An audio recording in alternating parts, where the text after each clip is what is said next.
ilgari bor-ku, sumalak qilgan palla shu qishloqning momalari qo'ymasdi-da. Ichganda umuman hovliga kirgizmasdi.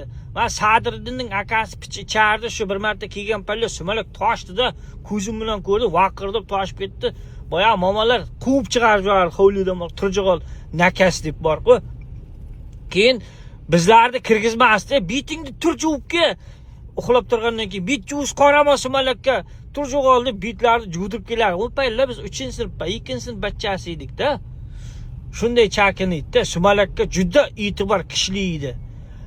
Bugun bitib reels ko'rib o'tiribman, shu bir ikkita qizlarda bir 10 tama qizlar bor-da. Shuning 3tasi shu sumalakni shu charpalak turib pirlab turib to'qalayapti-da. Shunday pirlab, mana shu turib to'qalayapti-da sumalakni. Boya qo'shib qo'yib olgan, baqirdi boya g'ilandushi, andushu degan qo'shiq bor-ku, g'ilandushi, ya padari тебе, g'andushu degan qo'shiq bor-ku, shuni qo'yib olgan to'an shu pirlab to'qalayapti-da.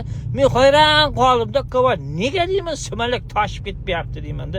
Yoki bular qo'ri suvga shunday palovoy kraskani solib turib do'qalayapman deb qo'ydim-da, klip uchun deb.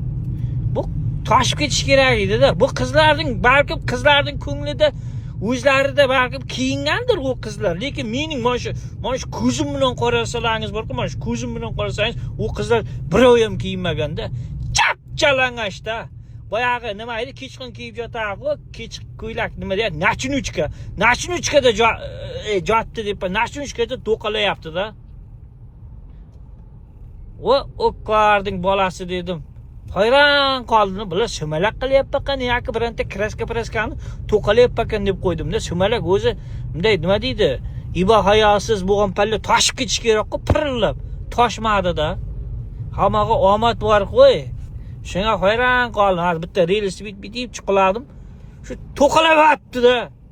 Bunday qo'shib qo'yib turib bor-ku.